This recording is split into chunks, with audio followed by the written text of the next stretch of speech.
Good evening, everybody. It's 7 o'clock on Sunday evening, not day, even though it's bright, it's still evening. And as you can see from the bottom of the screen, I'm Seth Eisenberg, and from behind me, the conservative corner.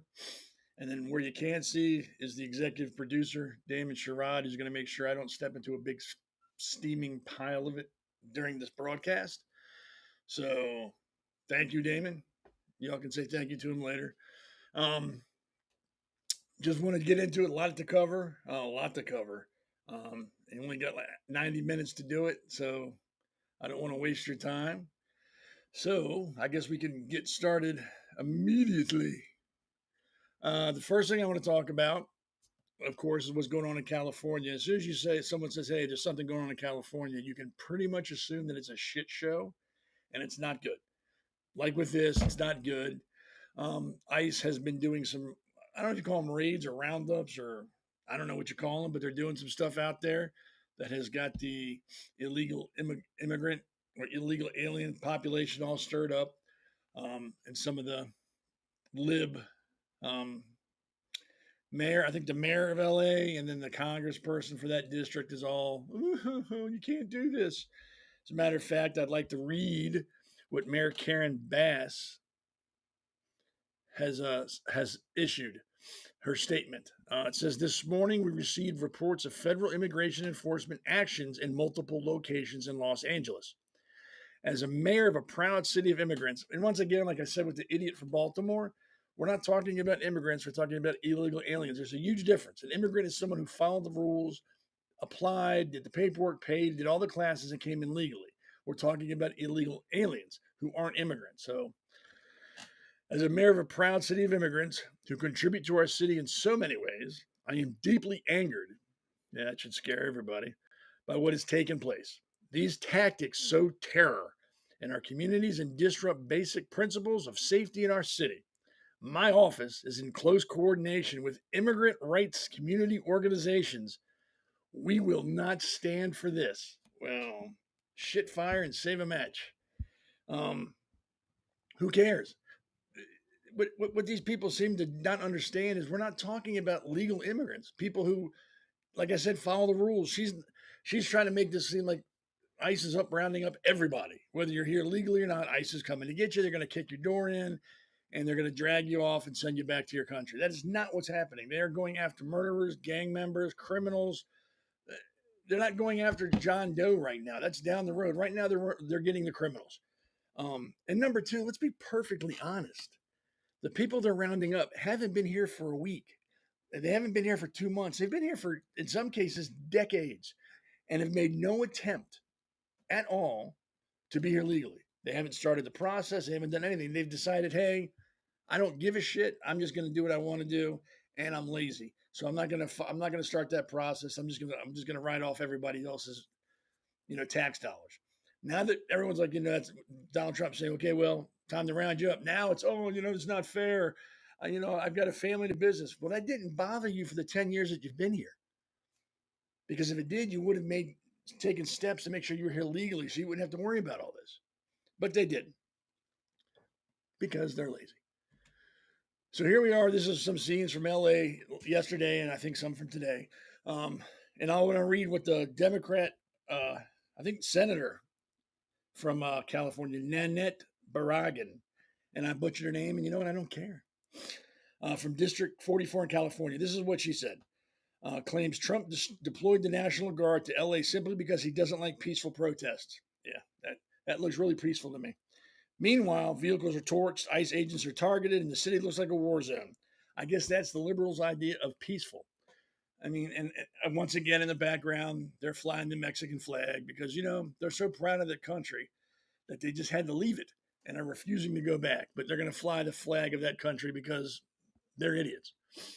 Here's some more pictures of the peaceful protesting going on in LA. Fires, rocks in the street. Again, somebody else is flying the Mexican flag, and there's probably some there in the background. I don't understand. Like I was talking to my son today because he asked about this. He's 15, so he's getting to the age now where he sees things and asks questions, which is fine. I don't mind answering them. But he asked, he goes, what's going on in California? And I said, other than typical California crap, it's a bunch of idiots who've been here illegally, who are now being forced to leave and are being arrested and sent back, are now flying the flags of the country they left in our country in protest because they want to stay here. I said, it makes no sense to anybody with an IQ above a flip flop. But these people think flying a foreign flag in our country will make us go, oh, you know what? You deserve to stay here. We're sorry. Go back to doing what you were doing. Just ignore us. You do what you want to do. We are just so happy to have you. And you can stay as long as you like. I mean, really, when you say it out loud, it's like these people must have hit their head several times because it doesn't make sense what they're doing. You know, we hate America. Screw this, flying the Mexican flag, but don't throw us out of your country. We don't want to leave. Yeah. Yeah. Don't try to figure it out. Again, some more peaceful protesting. That's just a bonfire. They're probably going to roast hot dogs and make s'mores after the picture. They're just getting together to show everybody, hey, we're good. Again, we got the Mexican flag in the background. And I think that's a Mexican flag. They're kind of, that's draped around his shoulders. I guess he's the Mexican Superman or whatever. And they're all throwing up gang signs, because they're just good people. These are just good, well-rounded citizens of this country that just want to make a positive impact in their community. And why we're trying to chase them out is ridiculous. Yeah, they're throwing up gang signs. That's great. But then again, the liberals don't care about that. They don't care if you're in a gang or MS-13 or if you've killed people. They don't care because, like the mayor of LA said, they are, proud city of immigrants who contribute to their city in so many different ways. These gentlemen probably keep the police department very busy, helping them train, how to arrest and, do things like that. So they are kind of helping the city of Los Angeles in a roundabout way. I'm just trying to be nice. So my question to everybody who's watching, all 12 of you, and people who'll be watching it later, what is the common theme in those three pictures I just showed you? And I'll give you a second to think about it. I mean, it's obvious when I say it, or if you've already figured it out, but I'll say it in a second. And I'll go through them again just so you know. So here's the first picture of peaceful protesting. Here's the second picture again of peaceful protesters. And here, the third picture of peaceful protesters. Can anybody tell me what the common theme in all those pictures is? Give up? Not an American flag in sight. Not an American flag anywhere. No sign saying, hey, we want to stay, help us, or what do we have to do to be here legally? Nope. You got the Mexican flag in all three pictures, at least one. No American flags in sight. You've got public or private property being destroyed, ice agents being assaulted. You've got local police officers being assaulted, people throwing rocks at cars, lighting cars on fire. You got gang members. I'm saying apparent gang members just throwing up their gang signs because that's what you do when you want to stay somewhere. Like if you're at a friend's house and they ask you to leave because you've been there too long, you start tearing their shit up. That's what you do. You burn their couch, you kick holes in their walls, you break their TV, you eat all their food, and you scream and yell at them and blame them for everything. I don't have to leave. I can stay if I want to, but you're making me leave. That's what they're doing. They're throwing a temper tantrum. And I really hope it doesn't work. So I think overnight and then today, the National Guard has been called out, which I think is warranted. I personally think they should just declare martial law and do it that way. I think martial law is a lot more harsh than just having the National Guard go in. I don't think martial law has been called often in this country. But pretty much what that is it's a suspension of pretty much the Constitution in an area for a certain amount of time. The U.S. Marshals are the ones who enforce it. That's why it's called martial law. I think they federalize the National Guard and allow them to help enforce the laws. And pretty much in that area where martial law is enforced, you have no rights, none. They can set curfews. They can set the number of people that can gather at any one space at one time. There is no Miranda rights if you're arrested. It's pretty much like the military area where everything is suspended and they decide what you can and can't do. I think they got close to doing that in Baltimore during the Freddie Gray riots, but it never materialized because our governor at the time, Larry Hogan, is the biggest bitch there is in the world. So he didn't care while Baltimore burnt. He sat and watched it and shoved food in his fat face and probably laughed the entire time. So yeah, I think martial law is warranted, but that's just me. Um, Maybe the National Guard being there will work. Looking at this picture of these gentlemen throwing up their gang signs, I don't think they're going to care because I think they realize the National Guard really can't do anything to them more than a police officer could. So there's no fear there. There's no, oh, I better, calm down. Well, they're going to just, give me a wood shampoo. I don't think there's enough fear there, but I could be wrong. Who knows? Um, Trump sparks backlash as he orders National Guard to quell LA immigration protests, purposefully inflammatory. And again, here's another picture. Oh, there's an American flag in this one. Wow. That's shocking, really. It's in the back there, but there's an American flag. But prominent other Mexican, there's more Mexican flags. Yeah, and they, of course, are standing on a car that they burn out and spray paint because it's a peaceful protest. And then every peaceful protest, unless there's a car lit on fire, it's not really a protest, then, is it? Until you burn some stuff or destroy some personal property, it's not really a protest. It's more of a party. So they've made it an official peaceful protest, um, which is ridiculous that it's allowed to continue and go on. And hopefully, like I said, with the National Guard being there, that will really kind of set the tone and maybe slow it down a little bit. But I really don't think there's going to be that much stoppage because they know the National Guard can't do anything. I'm sorry, I'm getting an email or text. So I'm just checking to make sure I'm not ignoring somebody. And I'm not trying to ignore you. So yeah, that's what's going on. Of course, it's Trump's fault.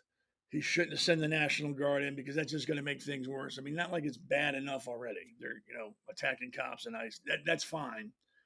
But let's just make sure that we don't inflame the situation anymore by expecting people to act like they've got an IQ above a fucking houseplant, respect other people's property and the law. I mean, how dare you?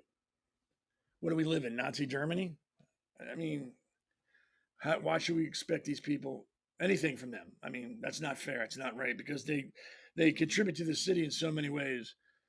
We should just let them act the way they want to act because it's not fair what we're doing to them by making them obey our laws and all the stuff that we have to do every day. They're exempt from. Yeah, when you say it out loud, it's stupid. So that's what's going on in California. It shouldn't surprise you. Anything, like I said, when someone says, "Hey, there's something going on in California," you should automatically go, "Yeah, it's probably a shit show," and I don't need to hear about it because I know it's a shit show. It's La La Land. I don't even know what color the sky is in their world over there, but anytime you hear anything start off with "in California today," just assume it's going to be something that's going to make you want to vomit, make your nose bleed.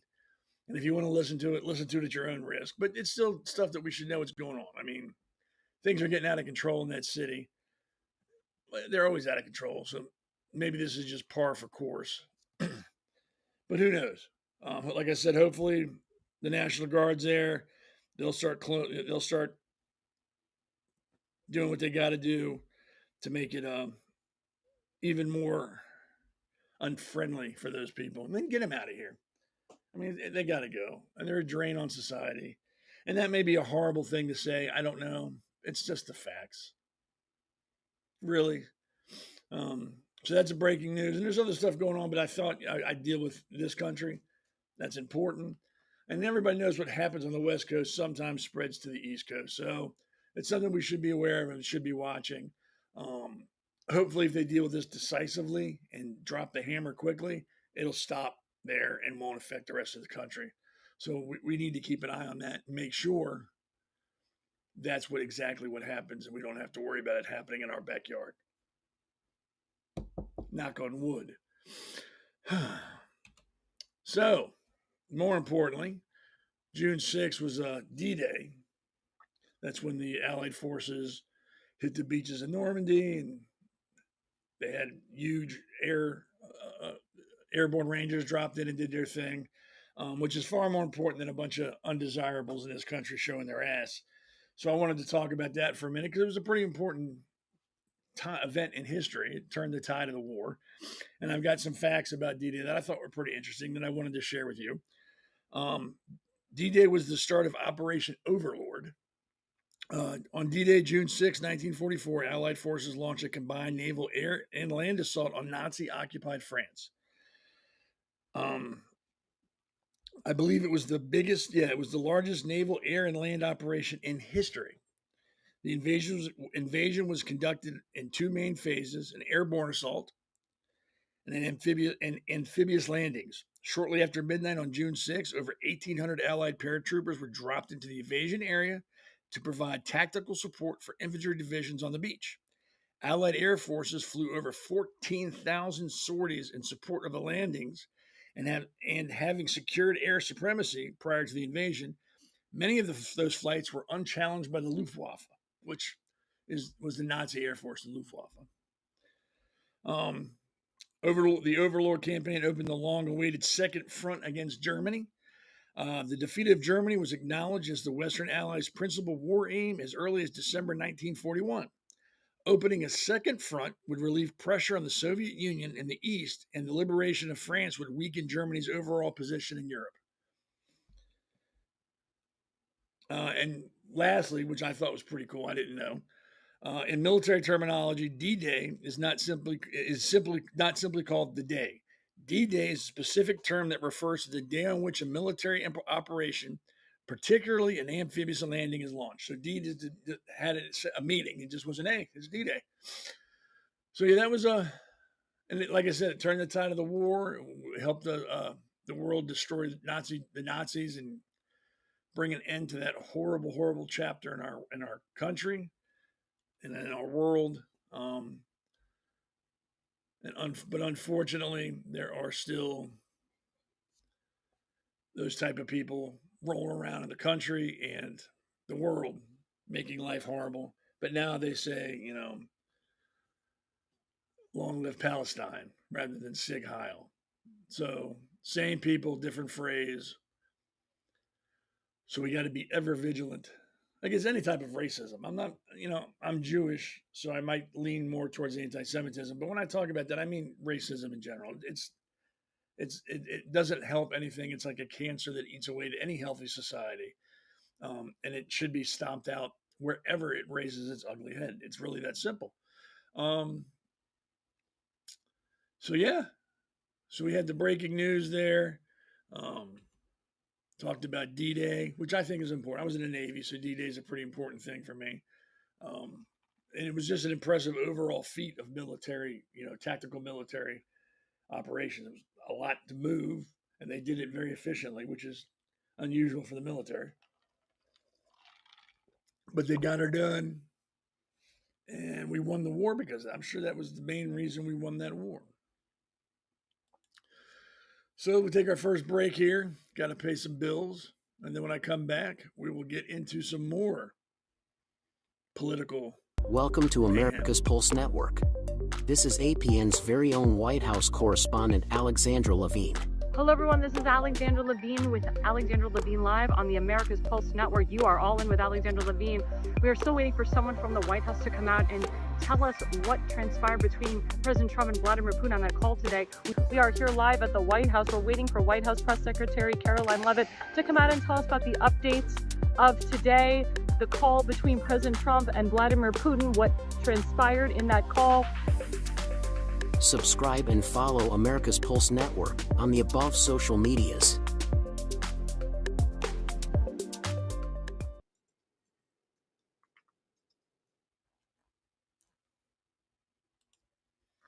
Oh, you caught me cleaning my glasses.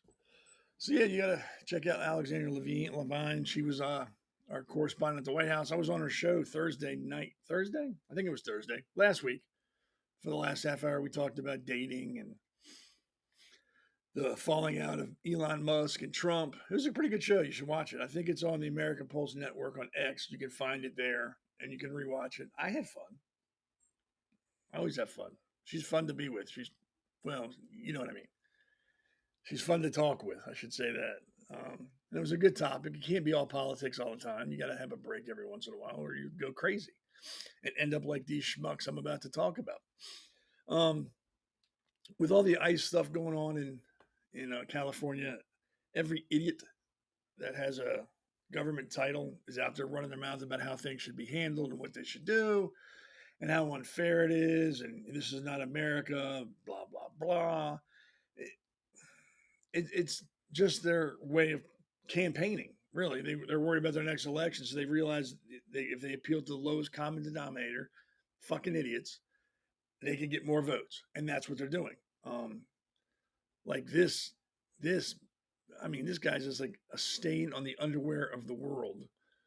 Um, House Minority Leader Hakeem Jeffries is warning ICE agents that he will see to it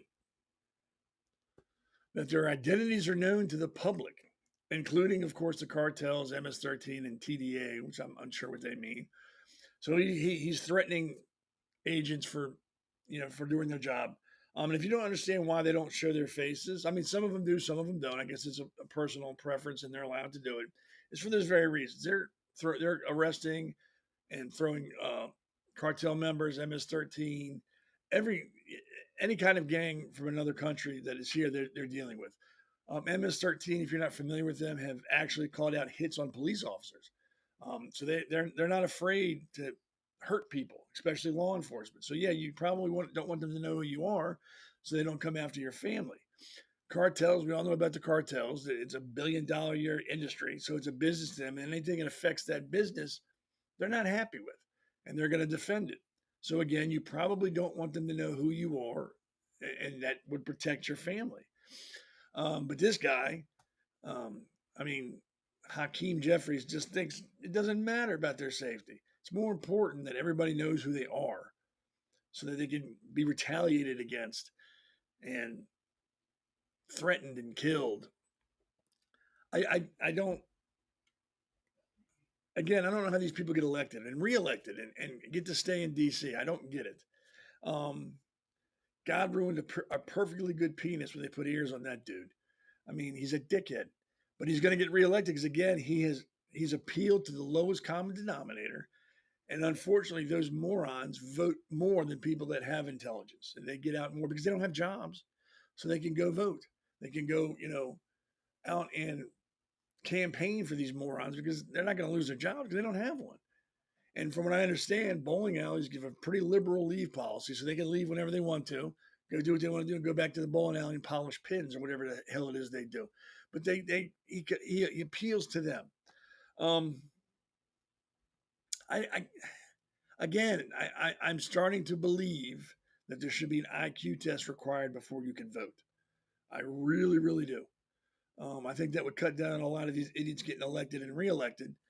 And if they're smart when it comes to Hakeem Jeffries, they should use him as the poster child for pro-choice.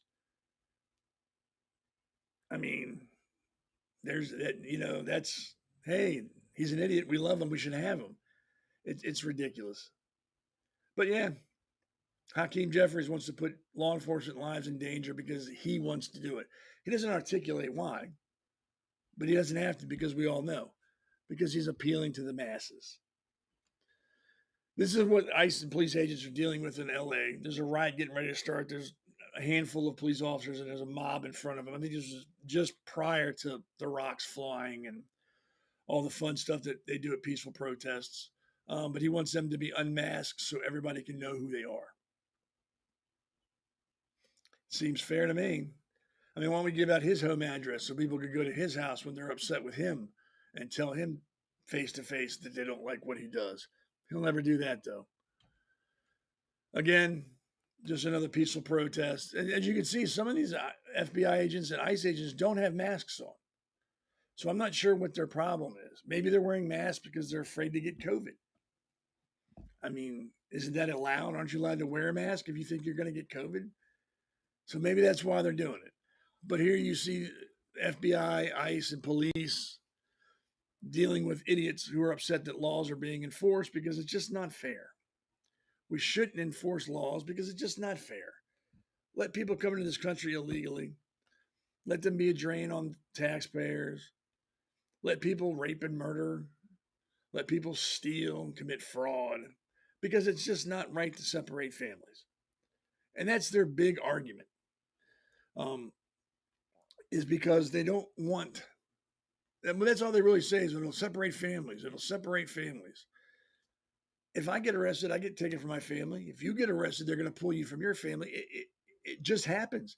And you know the best way to avoid getting taken away? Don't break the goddamn law. Follow the rules. And you'll find out your life becomes much simpler. Like I said, these people have been here for decades and they've made no attempt to become citizens of this country. No attempt. And now that the bills come due, it's unfair now.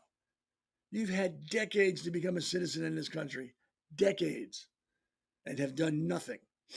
And we're tired of giving you the benefit of the doubt. We're tired of waiting for you to decide to follow our laws.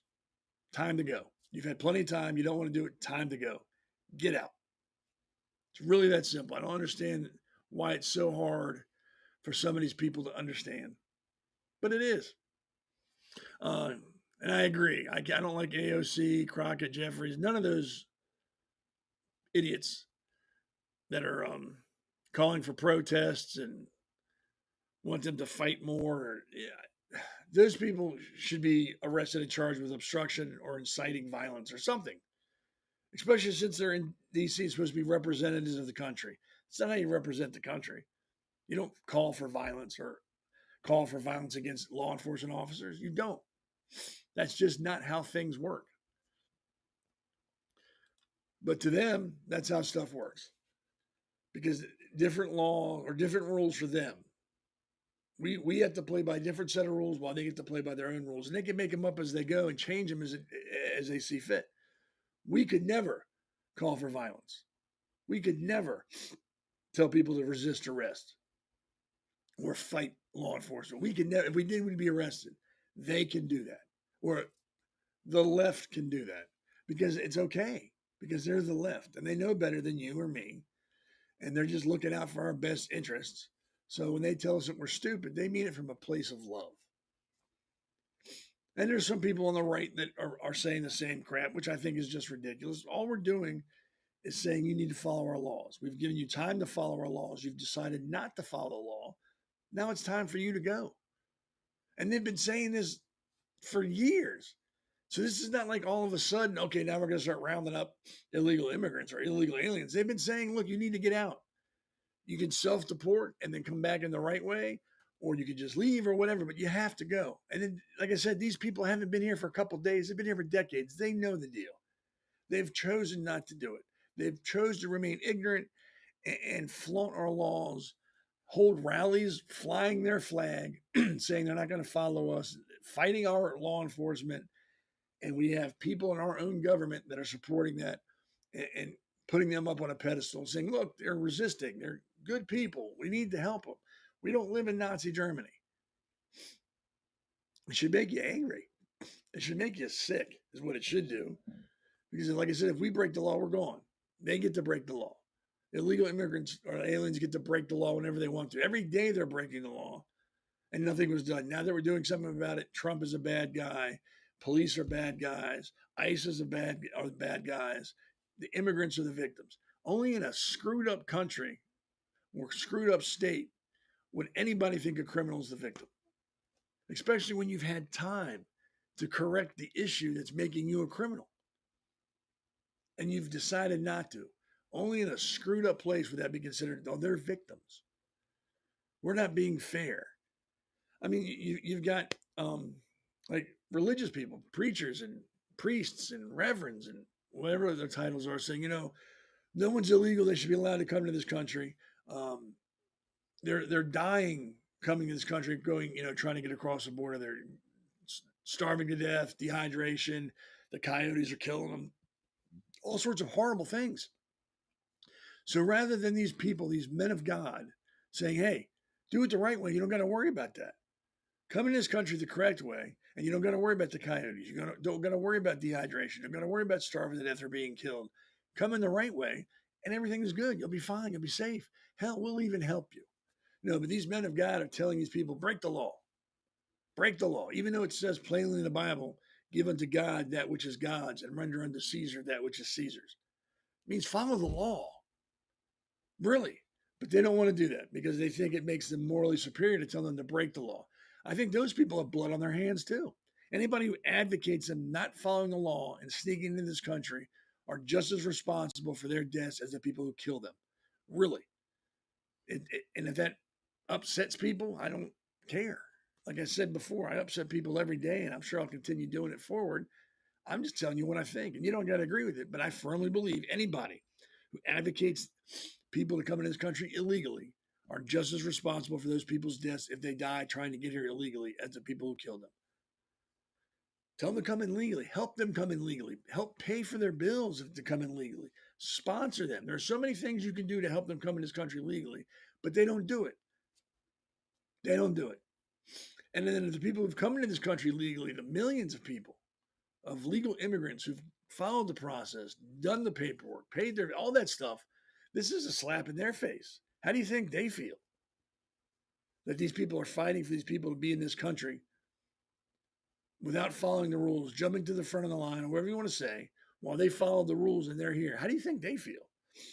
Think they're okay with, oh, yeah, well, I had to wait 5 or 10 years to get in this country, but it's cool that they don't. I'm okay with that. I don't think anybody who's followed the rules would say that. And I don't blame them. If I had to work to get somewhere and then somebody comes behind me and just gets it because they're crying and whining, I'd be a little upset. Like, well, then I should have just cried and whined. I could have come in this country for free. It's unfortunate that things are like that, but it's the law. If you don't like the law, then vote for it to be changed. Don't advocate breaking it. Don't advocate people risk their lives to break a law just so you feel morally superior, just because you feel like you're better than everybody because you're supporting them. You're not supporting them. You're leading them to their death in some cases, but that doesn't matter to you. And when I say you, I mean the libs. Of course, I don't mean the 10 people watching. I mean the libs. They don't care about that. They don't get concerned with themselves. Anything 3 feet past if it's past their nose, they don't care. They got a 3-foot bubble. That's what they're concerned with. If it's outside that bubble, they don't care. So they're just making sure they sound good, that they sound woke, and that they're social justice warriors. Doesn't matter if people are dying for them to feel good. They don't care. It's about what they want and what they feel and how they look to their other woke morons that all hang out at Starbucks drinking $14 coffees, reading poetry to one another. That's all they're concerned about, that little group of idiots that hang out. They don't care if people are dying or going to jail or families are being separated. They don't care about that. They want to feel good, so it's okay when they say it. So libs are all, it's becoming painfully obvious that liberals are more about anarchy. They're not about the rule of law. They're not about, fair play. They're not about any of that. They're about whatever makes them feel good, they want to do. If it feels good, do it. They're like children in that sense. They're like big babies that just don't want to follow the rules. If you try to make them follow the rules, I'm taking my toys and going home. Or they have peaceful protests where they burn cars and throw rocks at people, like a child throwing a tantrum. But that's okay because they're just trying to help. However that may look to the rest of the world, they don't care. They just want to help. It's ridiculous. It's ridiculous that people have to die or be hurt for them to feel good about themselves. But that's how it goes. There's always that segment of society that's more concerned with how they feel than what happens to other people. And there always will be.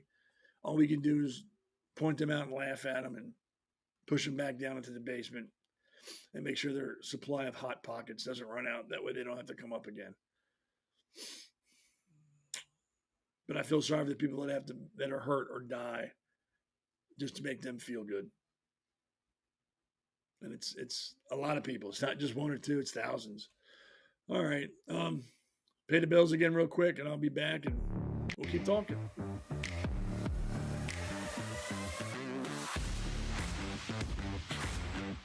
Alexandra Levine Live, hosted by Alexandra Levine. Jersey Shore Podcast, hosted by Damon Galdo. The Conservative Corner, hosted by Seth Eisenberg. Because the pulse of America beats for God and country, America's Pulse Network is for faith, family, freedom, and truth.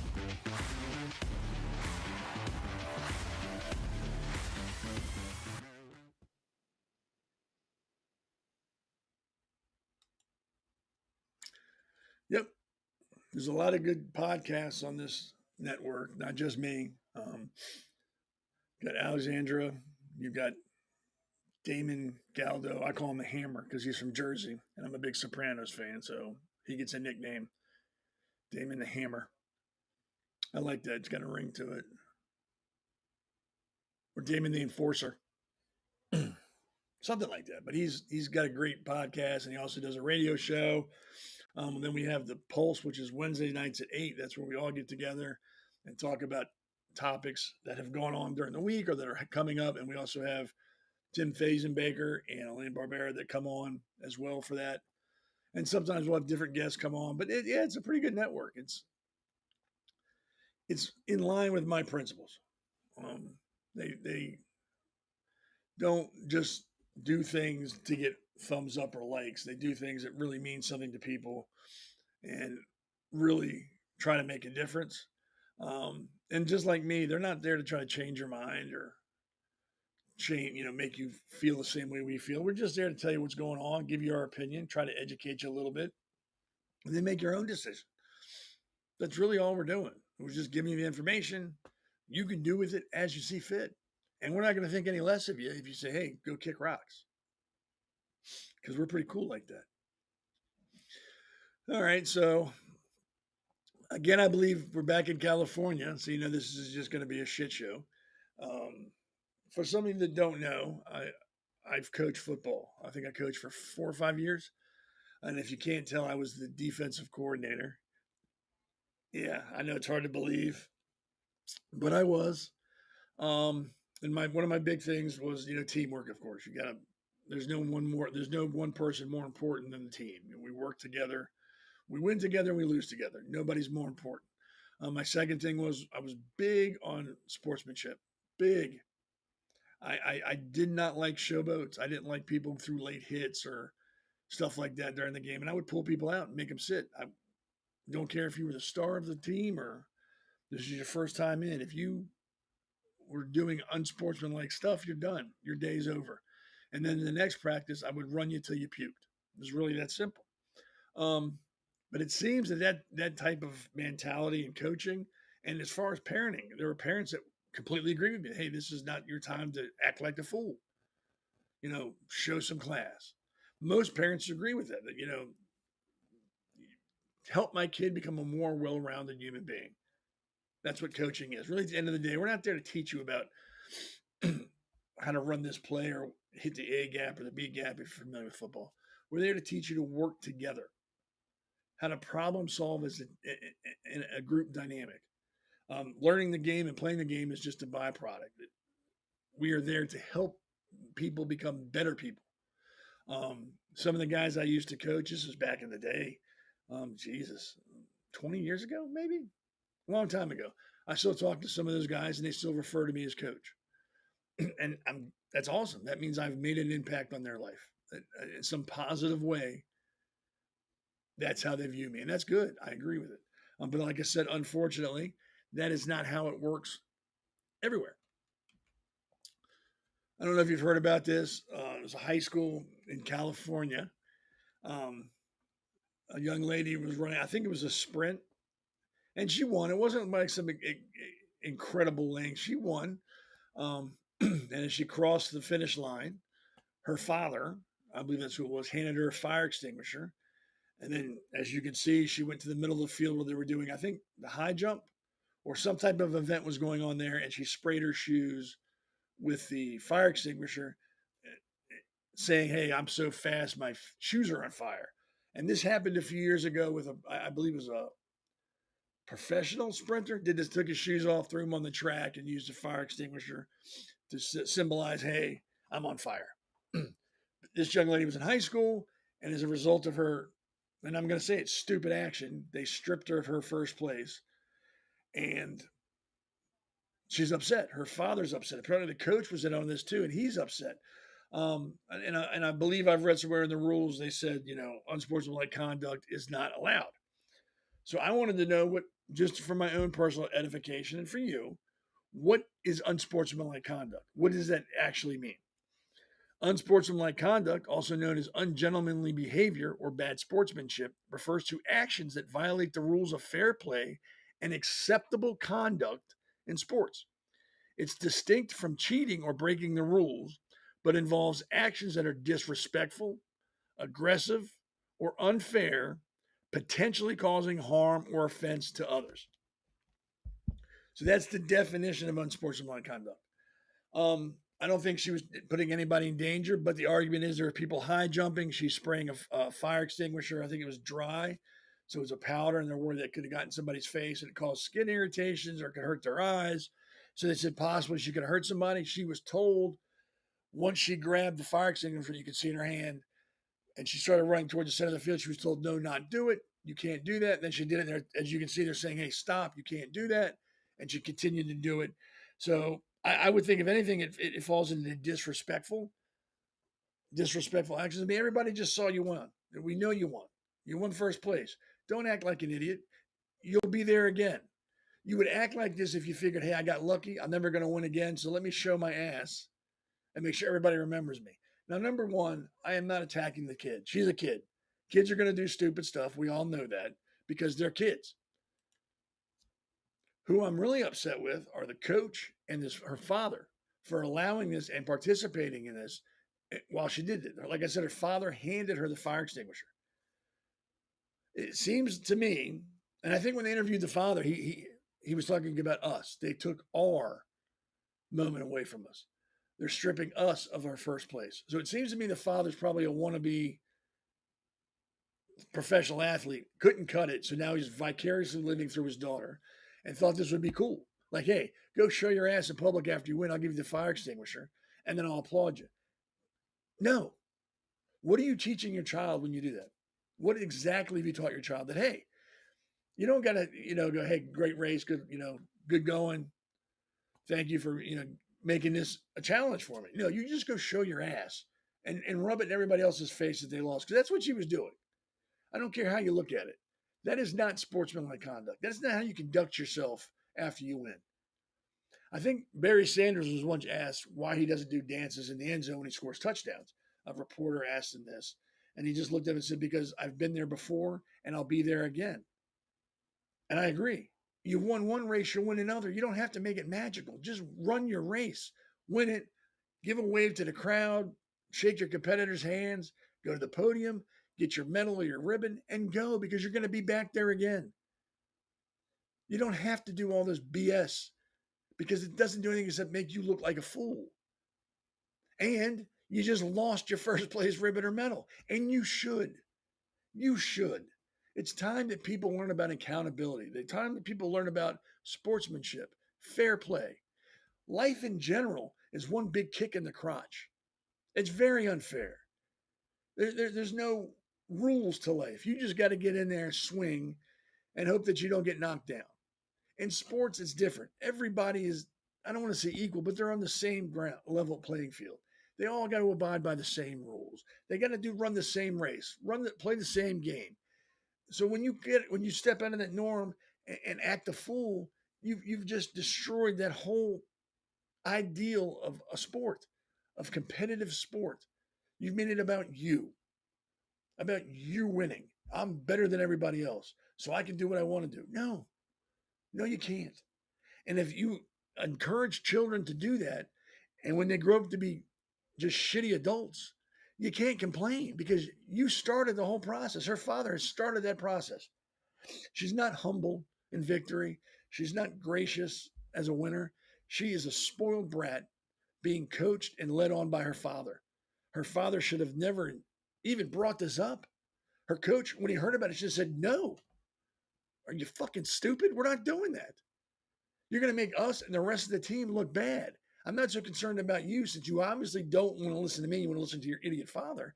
You're going to make everybody on this team look bad if you show your ass like that. So you're not going to do it.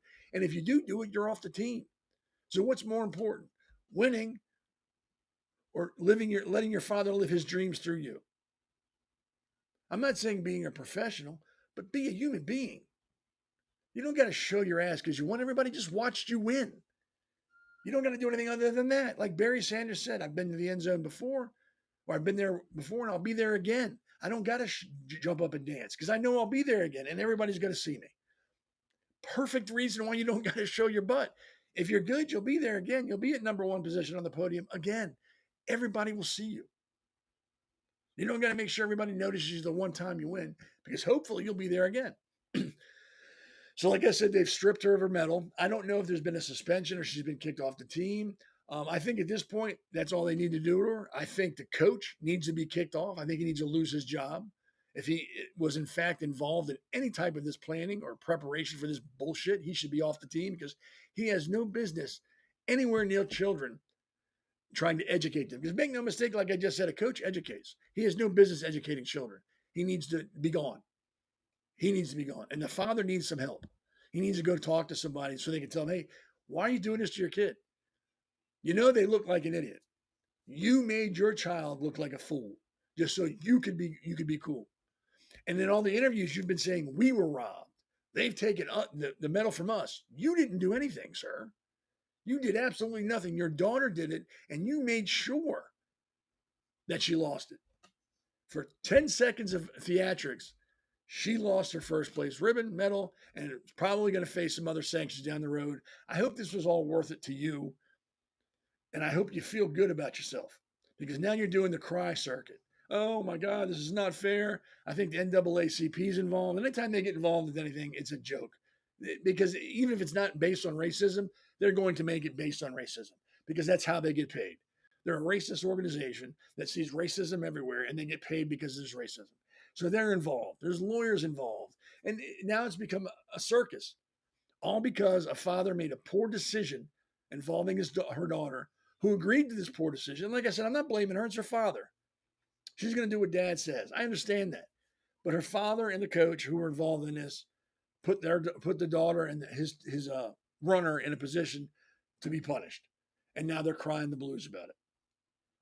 I don't understand how any adult would want to do that. I would never tell my son, hey, you just won.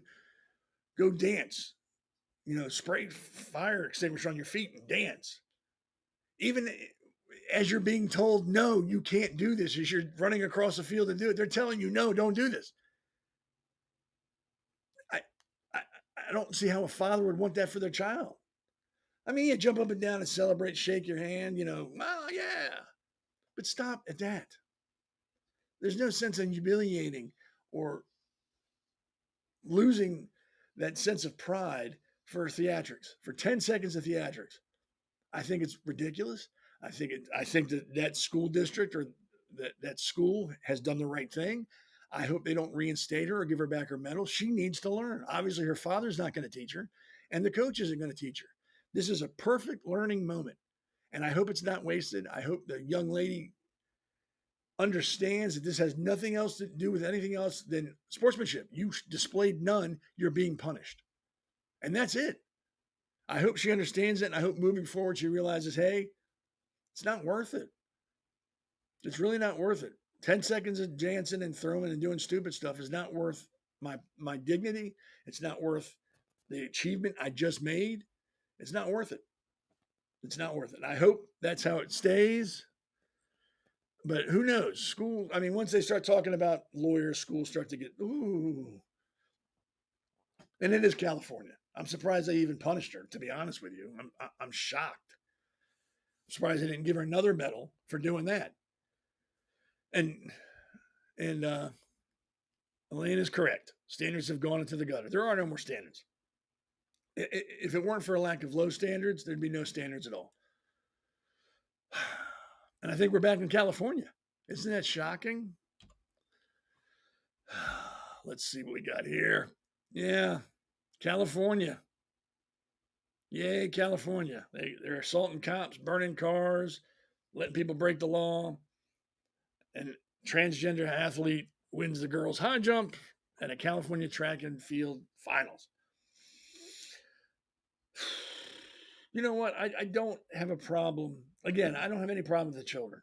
They're just going to do what adults let them do. You really can't hold them accountable. I firmly believe, and again, this may offend people, and if it offends you, it's not my intention, it's just what I feel. I believe children who believe that they're another sex have a mental problem, have a mental issue that should be treated professionally and then let the professional make a decision on what should happen, not mom and dad. Because there's too many parents out there now that want to be friends. They don't want to be parents. If you're doing your job as a parent for like the first 19, 20 years, your kids are going to hate you. They're going to not like you at all because your job as a parent during that time frame is to say no. No, you can't smoke cigarettes. No, you can't drink that beer. No, you can't go out till 2 a.m. No, you can't sleep over at your boyfriend's house. No, no, no, no, because those no's will equal to a well-rounded, intelligent, independent child or adult down the road. Parents like this don't say no. It's yes to everything. Yes, you can drink alcohol. Yes, you can smoke cigarettes. Yes, you can do marijuana. Yes, you can have friends over and I'll buy alcohol for the party. Yes, you can be a girl if you don't think you're a boy anymore. Yes, yes, yes, yes, because they don't want to upset their child. They don't want to be a parent. They want to be a friend. And that's half the problem in this country. And I don't blame just the school systems. Again, the school system can only do what the parents allow them to do. Parents have the ultimate decision on how their child's reared and educated. And this is what happens when you have woke, social justice, liberal parents. So we had a boy who thinks he's a girl participate in a girls' sporting event and won the state finals.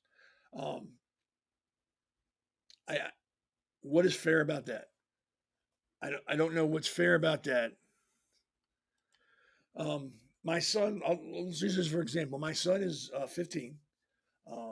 He is 6'2" and about 240, 245. He is a beast. And it's not fat. He is thick, like a farm boy. He is thick. Let's say he decides, I want to start playing girls field hockey or girls lacrosse or girls basketball, whatever, some girls sport. He would dominate. Even if he wasn't good at that sport, his sheer size and strength would make him a premium player. He would destroy girls. And apparently, transgender people can get female scholarships. So not only would he destroy these girls, he would take away scholarships for them. Because if it's legal for that to happen in college, colleges are going to want that. Like, oh, dude, that guy's 6'2", 245. Shit, yes. Get him. Offer him a full ride.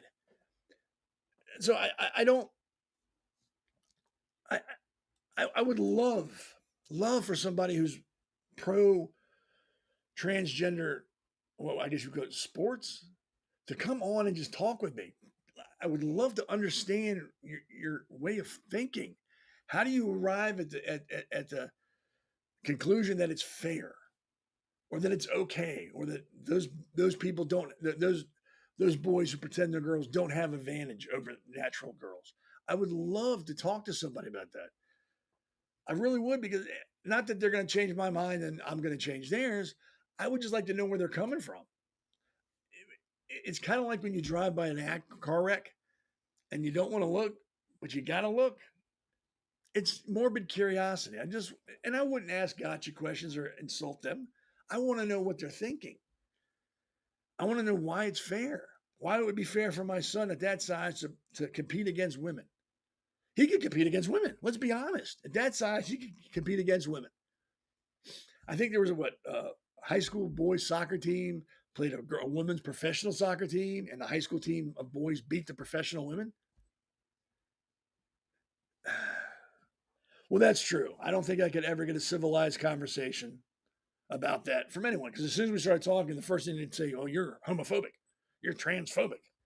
You're a racist. You're a Nazi. She's right. Elena's right. I could never have a civilized conversation with anybody.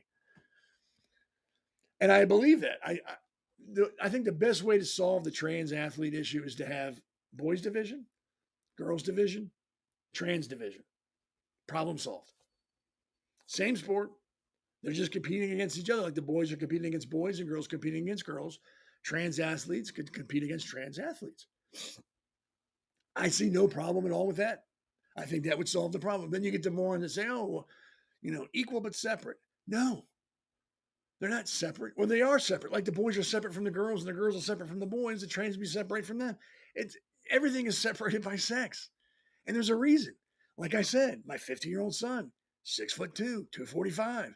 Would not be fair for him to play against women or girls. He would destroy them. It's that simple. That's why they're separated by sex. It would be like me. Well, I'm old and crippled, so let's not use me for an example. Let's use my father. He's in better shape than I am right now. If he were to play women's sport, he would dominate. Even at his age, he would be a force simply because he's a man. And I'm not saying women are less than and men are better. I'm just saying men are stronger. It's just I can't say that word, so I'm not going to try. It's biological fact. Our bodies are different. We're built different. And to think that just because a man thinks he's a woman, that changes biology and he becomes weaker and not as thick or dense is stupidity. And it's not fair to girls or women. They need to have their own thing. Men need to have their own thing. And transgender have to have their own thing. There you go. Problem solved. And if you think that's separate but equal, then don't play. You don't got to play. Stay your ass at home and try on your mom's dresses. I don't know. But don't play. Don't bitch and whine when we offer a solution that you don't like. Suck it up, Buttercup. This is the real world. We're all not going to cater to what you need when you need it. I mean, look at this dude. You can look at his shoulders. I mean, you can just tell that's not a girl. I could cover the transgender thing and you would look at it and go, why is that dude dressed like a girl? You can just look at them and tell that's a guy. But people will argue with you in your face and tell you that there's no difference between men and women in sports. It makes them equal.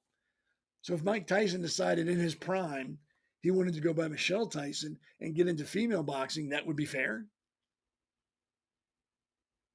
Or if Tiger Woods changed his name to, I don't know, Tigress Wood and wanted to play on the women's pro golfing circuit, that would be fair. I mean, really, it's not fair. And like I said a second ago, sports is about making a level playing field where everybody has a chance. Well, it just boils down to how much heart do you have? How much have you practiced? How much have you put into this? You put men in women's sports, that's gone. It's not about how hard you practice or how much heart you have. It's just, that's a dude. He's going to beat you. 9 times out of 10, he's going to win at whatever sport they're in, simply because his body makeup is different than yours. And you can't compete with that. You can't train that out. You can't have more heart than that. It's not going to happen. It's not fair. You've just erased the whole idea behind competitiveness. It's no longer competitive. He's going to win. Mike Tyson is going to knock the head off of female boxers. Tiger Woods is going to outdrive female golfers. It's really that simple. When it boils down to the person and their ability to perform in a sport, and you put men and women together, men will win. NASCAR is different. It's not so much the person, it's the machine. So you could kind of probably do that. And they have. What else would be different? Shooting. In the Olympics, they do the skiing and shooting. Maybe, well, that's a bad example. Archery, men and women.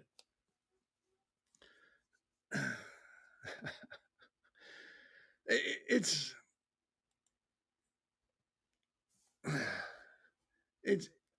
I mean, maybe that's a bad idea, but I'm just saying we can't continue the way we're going. It's not fair. It's not fair at all. And you're going to get to the point where there'll be no more women's sports because who wants to play? Why would women want to play if there's men involved? I mean, it's not competitive anymore. I'm going to get beat. Why am I going to try? I'm going to lose my scholarship because Paul now says he's Sarah and he's going to win. And I'm not even going to try anymore. No matter what I do, I can't beat him. It's like Riley Gaines was like a champion swimmer. Then that dude came over and she couldn't beat him. But she was built to swim, which goes to show you that men just are built different. And you can't beat them. You can't beat biology. You can't. And that's another thing. What's it? Simone Biles or Bills, whatever the girl that flips and twirls, the gymnast, the Olympic gymnast, is like attacking Riley Gaines and saying she's built like a man and she should compete against men. Shut up. You've never once had to compete against a man, so you have no idea what it's like. And had you had to compete against men in the Olympics and gymnastics, Simone, you wouldn't have any medals. I guarantee it. You wouldn't have a goddamn medal to your name. Nobody would know who you are. It's really that simple. So shut up. Your 15 minutes is over. Go away. Nobody wants to hear your bullshit anyway. You should compete against men. You should compete against some men.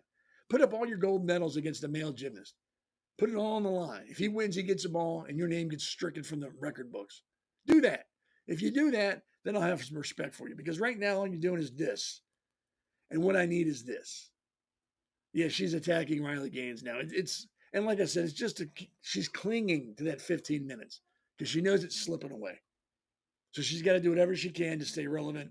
And the best way to be relevant is attack somebody who is relevant because that'll get your name in the papers or on the internet or TikTok and X. So that's why she's doing it. Yeah, but she said that Riley Gaines shouldn't compete against Ben because she looks like a man. I don't, this country's going to hell in a handbasket. And unless we do something about it soon, there's not going to be anything left in this country except a circus. It's going to be a joke. Everybody's going to laugh at us, and yeah, it's going to be sad. But that's what it is. So that's what we got going on in high school sports now. Just total lack of respect and humility, and just everybody be able to do what they want to do when they want to do it. You want to play girls' sports and you're a guy, go right ahead. Take away their medals. Take away everything they can do. You can go ahead and do it because you really are a girl because you say you are. Try walking into a bank and tell me you're a billionaire and you want all the money they got. See what happens then. Guarantee you, you're going to walk out broke as you were when you walked in. America's Pulse Network. The mainstream media is bought and paid for. The truth is twisted to fit their agenda. But America is waking up because podcasts are the future for trusted media. Welcome to the America's Pulse Network. It is a network built by patriots that upholds the Constitution. The America's Pulse Network stands for God, truth, and the America First movement. There is no corporate propaganda, no government spin, just real news, real talk, and real voices fighting for faith, freedom, and the future of this great nation with common sense. Here are some of America's Pulse Network podcasts. Alexandra Levine Live, hosted by Alexandra Levine. Jersey Shore Podcast, hosted by Damon Galdo. The Conservative Corner, hosted by Seth Eisenberg. APN's The Pulse, hosted by Alexandra, Damon, and Seth. So tune into America's Pulse Network on the following social media platforms: X/Twitter, Rumble, Truth Social, Facebook, and YouTube. Join the revolution. Because the pulse of America beats for God and country. America's Pulse Network is for faith, family, freedom, and truth.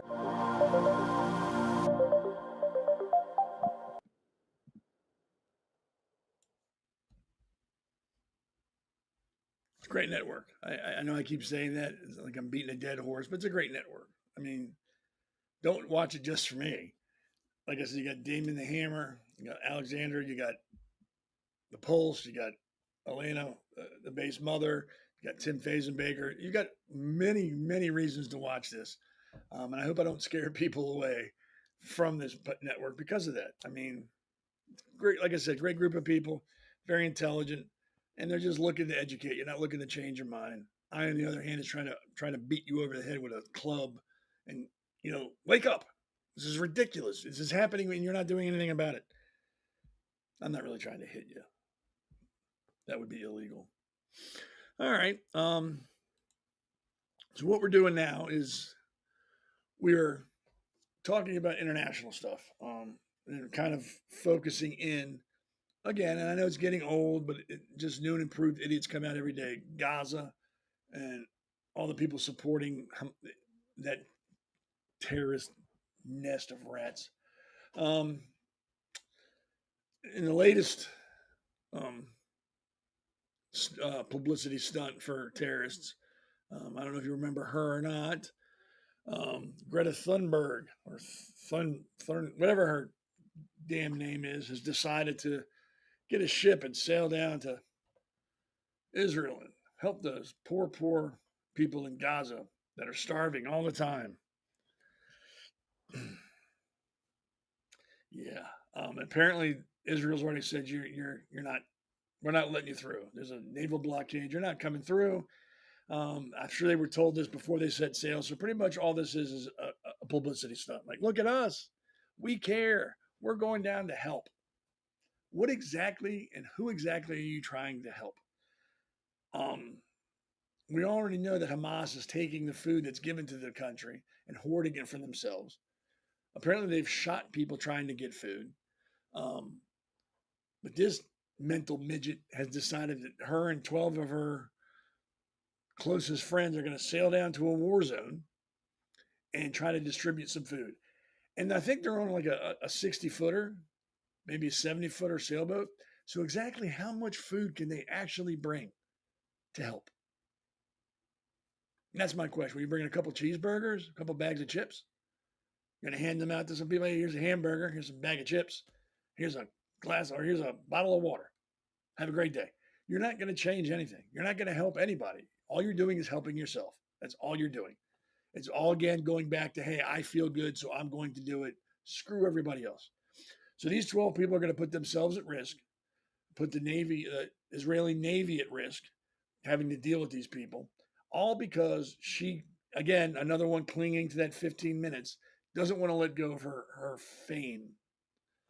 She doesn't want to fade into obscurity. So this is what she's going to do. It was climate change at first, how dare you? I guess the money dried up there and she's getting paid to do this. And now it's all about Gaza, Gaza, Gaza. So now she's, there's not a cause she won't defend if the money's right. I'm sure if they gave her enough money, she would probably celebrate the cartels. Would probably say, hey, they're not that bad. They're providing work for, uneducated people. The cartels are good. They help their community. I'm sure she would, if enough money was given to her, she would do that. And I believe she's still a minor, so her parents are behind all this, letting her go into a war zone for looks. What kind of parent is that? What? Hey, I would love to hear that conversation over morning coffee. Hey, mom, dad, I'm getting paid to feel bad for the Hamas and the people in Gaza right now. So what I'm going to do is I'm going to find 12 idiots, and we're going to get a sailboat about 60 feet, put some bags of chips in there and some hot dogs. We're going to sail down to Israel and distribute that food to help those people because everybody knows hot dogs go a long way. And I guess her parents said, hey, it sounds like a great idea, Greta. Why don't you do that? That'll make a difference. I mean, are her parents stupid? Or are they just, again, with that 3-foot bubble and, oh, whatever. Do what you want to do, Greta. We don't care. Sail your ass down to Gaza. Hand out some hot dogs. See how that works. Let us know. Bye. I mean, really. And then if they do go down there and Israel lets them in and something happens to them, they're going to bitch at Israel for letting them in. And they're going to bitch at Israel if they turn them around. No matter what Israel does, they're wrong. No matter what. If I were Israel, I would have said, look, don't come down here. We're going to arrest you. And I would have made it very public so there's no mistaking. You're going to be arrested if you come down here. We're going to scuttle your boat and you're going to be arrested. Scuttle means sink. It's a naval term. We'll scuttle your boat and you'll go to jail. There's a war going on, you fucking idiot. We don't have time to play with you. People are dying. There's real stuff going on. We're not concerned about you and your publicity stunt. Stay away or you're going to jail. And we don't mean Hollywood jail, where you go in for an hour so the news can see you and we cut you loose. You're going to serve time. You and your 12 idiots are going to serve hard time in a foreign prison.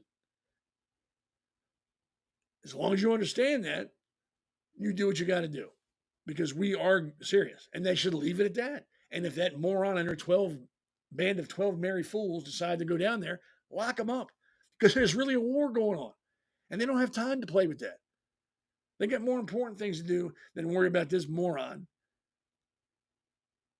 sailing down like it's Gilligan's Island.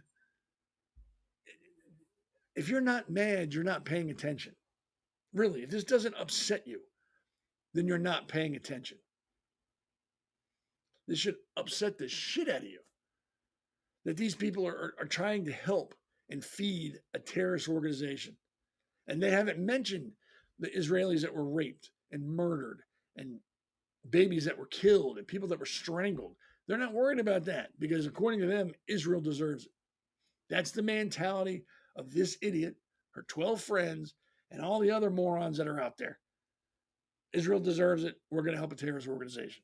And it's not just Israel deeming that Hamas is a terrorist organization. It's the entire world has said they're a terrorist organization. Yeah. If I didn't know this were all real, I think it was like the beginning of some bad movie. And I'd be like, I wouldn't pay to see that. But it's not a bad movie. It's real life. And people are actually just stupid and will do it. Speaking of stupid, over the weekend, there was a punk rock show in Las Vegas, and the gentleman in the orange shirt, I know it's hard to see, is wearing an SS t-shirt. Those unfamiliar with SS was the Nazis' like secret police. They're the ones that ran the concentration camps and did all those horrible, horrible things. So he thought it would be smart to wear an SS shirt to a punk rock like festival in Vegas. Needless to say, it didn't go well for that gentleman. I believe he was beaten up, shoved on the ground, kicked, just pretty much assaulted, as he should have been. As anybody who's dumb enough to wear Nazi regalia in public should be treated like an animal. Just like if he was wearing a Klan outfit, he should be beaten like an animal. If he was wearing a Black Panther outfit, he should be beaten like an animal. A Black Lives Matter outfit should be beaten like an animal. Those are all racist organizations that only look out for themselves and don't do any good and do more harm. This fool thought it would be great to wear the SS shirt, and I hope it hurt. I hope they beat him so bad that he pissed blood for a couple days. I really do. I have no sympathy for morons like that. I have no sympathy for racists, period. I don't. I don't understand the thought process behind, hey, I'm superior because my religion or my skin color or size of my shoes or whatever they decide to measure themselves against other people by. It makes no sense to me. I hope when racists like this make themselves known in public that they get treated horribly. I really do. I don't feel bad for him. I don't feel pity for him. I feel nothing but animosity. And I wish I was there to kick him a few times because that's how we need to start treating these people. Yeah, freedom of speech, that's great, but that's not freedom from repercussions. You are free to say and do whatever you want as far as like shirts or whatever, but that doesn't mean you're free from repercussions of other people who disagree with you. You're going to have that happen. Whether it be legal or illegal, you were still going to face repercussions. And I'm glad he faced repercussions. I hope a mob of people descended on him and beat him senseless and ripped the shirt off of him. Those people that did it should go to jail or at least be charged. I'm not saying they should get away scot-free, but the man got what he deserved. He got treated the same way he feels it's okay to treat other people because of a religion. I hope he doesn't walk right for the rest of his life. Truly, I hope he has walked with a limp at the very least for the rest of his life. And every morning he wakes up and it's damp outside or it's cold and he grabs his leg and goes, that hurts. He remembers, oh, wait, I remember what happened when I got this. I was wearing the SS shirt and people beat the shit out of me. I kind of deserve it. Unfortunately, people like that don't see they deserve anything. It's just really reinforces their stereotype of people. Well, they beat me because they know I'm right and I'm superior. Blah, blah, blah.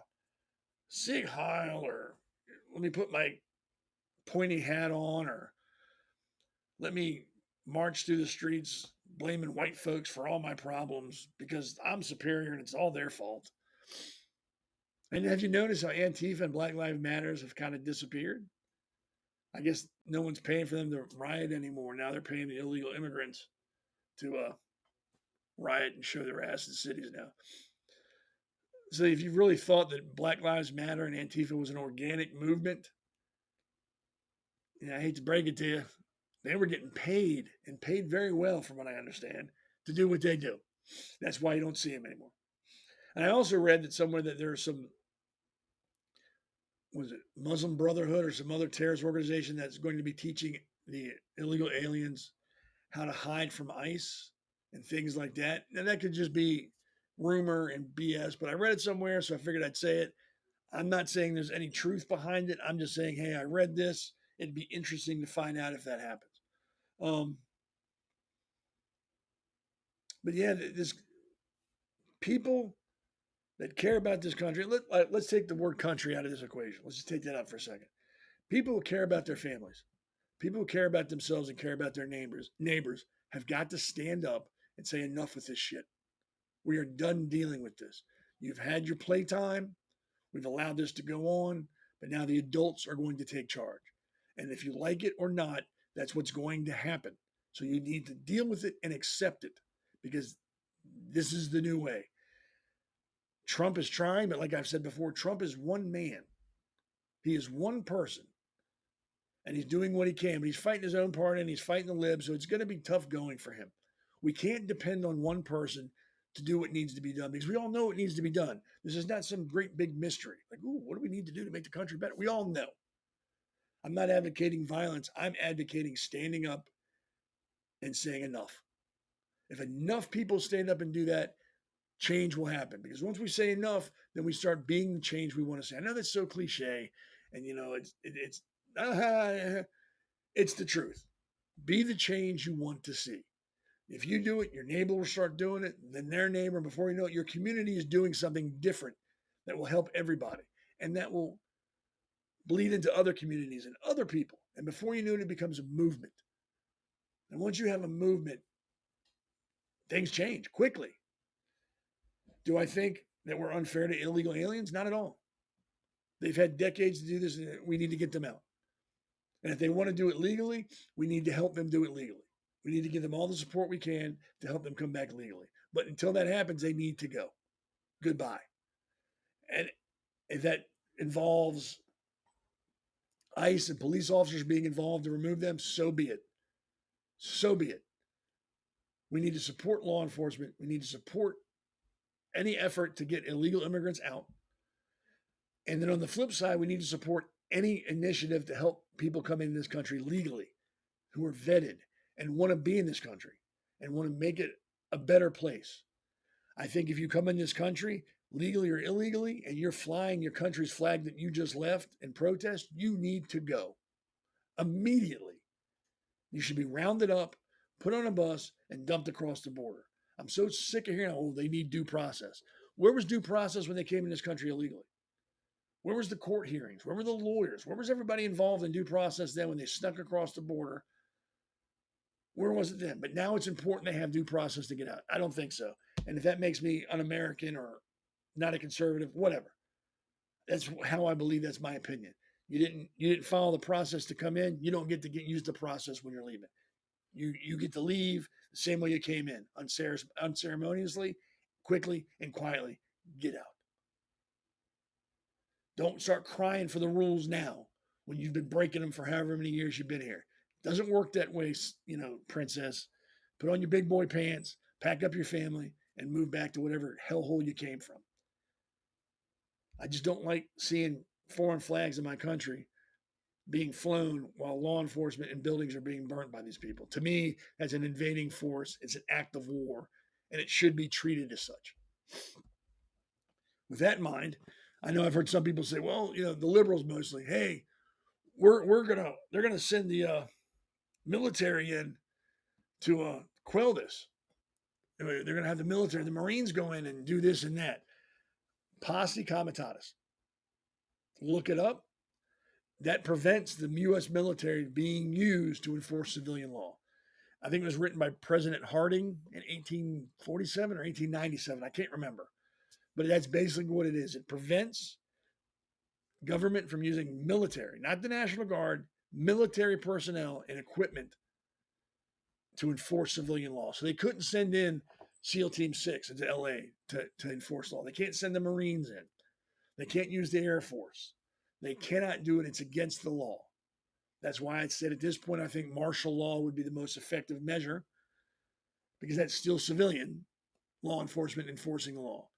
So whenever some liberal nut says, oh, they're going to send the Marines in, they're going to make it a war zone, they can't. They can't. It's against the law. Posse comitatus. It's Latin. I don't remember what it means, so don't ask me, but I know it's posse comitatus, and it's a law written by President Harding, and I believe it's 1847, 1897. Look it up, read it, and if you were concerned about it, you don't got to be concerned about it. They're not going to send the Marines Marine force into LA to lay waste to everybody. Even though that would be funny to watch. Don't get me wrong. That issue in LA would be quiet in about 20 minutes if they sent the Marines in. It's just we can't. It's against the law. And I don't want to hear, well, they break the law all the time. I'm just telling you it's a law. They can't do it. It's that simple. And you can look it up. I'm not making it up. You can look it up for yourself. And we will be. This upcoming episode of the Jersey Shore podcast has a very special guest. He is Joe Lombardi, the founder and managing partner of Ironhawk Financial. Watch on June 9th at 8 p.m. Eastern Standard Time on the America's Pulse Network, on YouTube, Rumble, Truth Social, and X.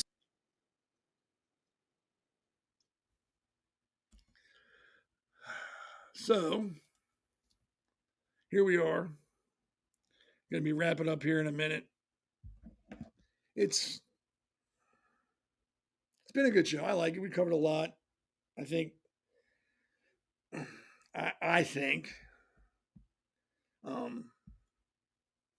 I've been pretty fair. I don't think I've gone too extreme. I mean, I've known to do that, but I don't think I have.